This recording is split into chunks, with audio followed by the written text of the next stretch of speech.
Le dernier élément qui nous reste à apprendre, qui est un petit peaufinage, mais qui va donner beaucoup de panache à vos montages, c'est le montage en J. C'est l'appellation classique, montage en J. Pour les besoins de la cause, je vais appeler ça son annonciateur, donc le son qui apparaît avant le visuel.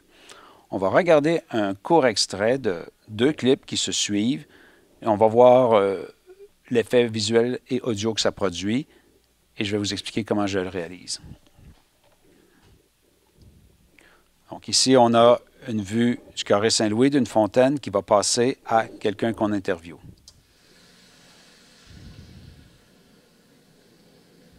Ça représente à quel point le mouvement étudiant est grand et large.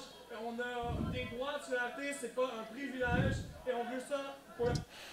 Donc, c'est un cas un peu caricatural parce qu'on a entendu le type parler puis on ne le voyait pas un petit peu trop longtemps, mais c'est pour que vous compreniez bien l'esprit de cette technique de son annonciateur. Donc, on avait la vue sur la fontaine avec le son associé à la fontaine, donc un bruit de feuilles. Tout à coup, on voit un attroupement, mais on entend une voix qui est quand même le son de l'attroupement, qui était presque rien.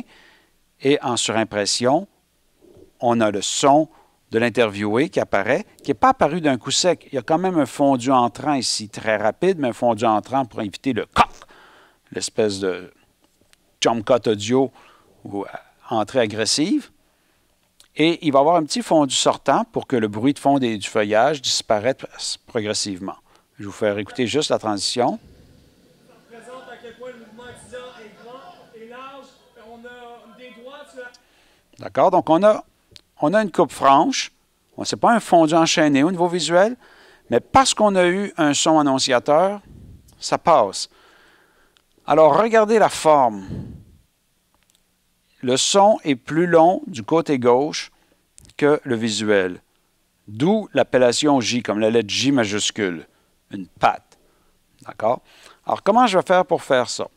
Quand j'ai déposé ma clip, mon élément, j'avais déjà défini un point d'entrée puis un point de sortie au moment où ça m'intéressait, ce qu'il disait.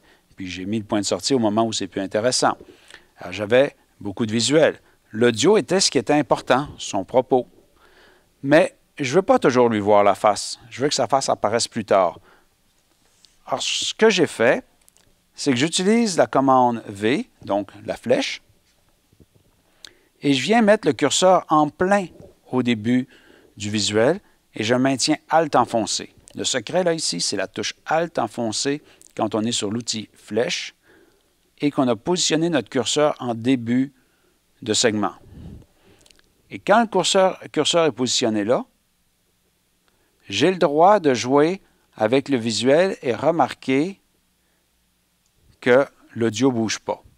Et le visuel ne se désynchronise pas. La fin, la dernière image, reste toujours l'image qui est associée au dernier son. C'est juste que je ne fais pas rentrer le visuel au même moment que je fais rentrer le son. Il faut que je maintienne Alt enfoncé quand je fais ça. Et là, je peux faire des tests. Bon, j'en veux tant que ça. Ou je peux aller beaucoup en mettre moins. Là, je peux aller me chercher encore du visuel du parc.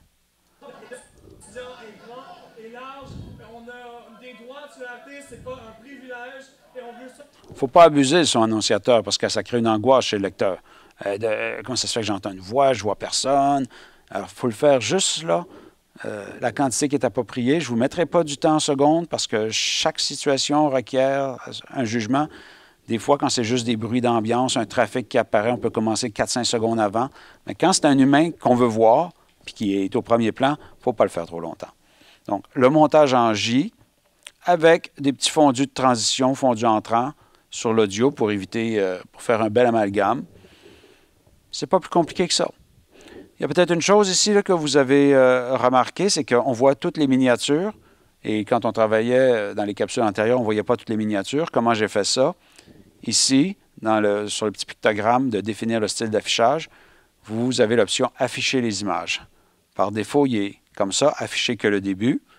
Et c'est bien qu'il soit comme ça parce que Premiere a moins de difficultés quand on zoome et qu'on dézoome dans la séquence. Mais des fois, quand vous voulez vraiment trouver et peaufiner votre exploration dans le clip, c'est agréable de voir des images plus fréquemment sous la tête de lecture. Alors, on choisit « Afficher les images » au pluriel et toutes les images vont être générées. Alors, c'était le montage en I. Vous pouvez imaginer le montage en L qui serait la symétrie. Vous pouvez l'imaginer sur le visuel, sur l'audio. Dissocier temporairement les points d'entrée et les points de sortie sans désynchroniser avec la touche Alt et l'outil flèche raccourci clavier V. Vous savez 90% de ce qu'il faut savoir en montage vidéo. Le reste, c'est d'en faire, de pratiquer ses idées. On verra en classe sur une base individuelle un peu plus comment corriger les couleurs, l'exposition, comment égaliser le son. Mais là, on n'est plus dans du vidéo 101, on est dans des étapes un petit peu plus de peaufinage. Je crois alors qu'on est bien équipé pour démarrer.